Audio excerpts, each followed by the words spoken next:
বাংলাদেশ ক্রিকেটে এক লজ্জার দিন। বাংলাদেশ ৬৪ রানে অল আউট। কী হলো টাইগারদের ব্যাটিংয়ে? বাংলাদেশ ক্রিকেটে আবারও এলো এক হতাশার দিন। মাত্র ৬৪ রানে অল আউট বাংলাদেশ। যে ব্যাটিং ইনিংস থেকে সমর্থকরা বড় রান আশা করছিল, সেখানে একের পর এক ব্যাটার দ্রুত ফিরে যান সাজঘরে। শুরু থেকেই বাংলাদেশের ব্যাটিং অর্ডারে দেখা যায় চরম অস্বস্তি। প্রথম উইকেট পড়ার পরও আশা ছিল পরের ব্যাটাররা ইনিংস সামলে নেবেন, কিন্তু সেই আশা বেশিক্ষণ টেকেনি। নিয়মিত বিরতিতে উইকেট হারাতে থাকে বাংলাদেশ। একজন ব্যাটারও বড় ইনিংস খেলতে পারেনি। তাই স্কোরবোর্ডে রান যোগ করা কঠিন হয়ে পড়ে। বোলারদের বিপক্ষে ব্যাটাররা যেন কোনোভাবেই নিজেদের মানিয়ে নিতে পারছিল না।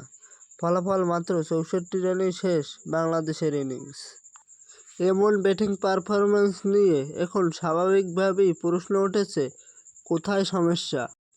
ব্যাটারদের টেকনিক, নাকি পরিস্থিতি বুঝে ব্যাটিং করতে না পারাই মূল কারণ?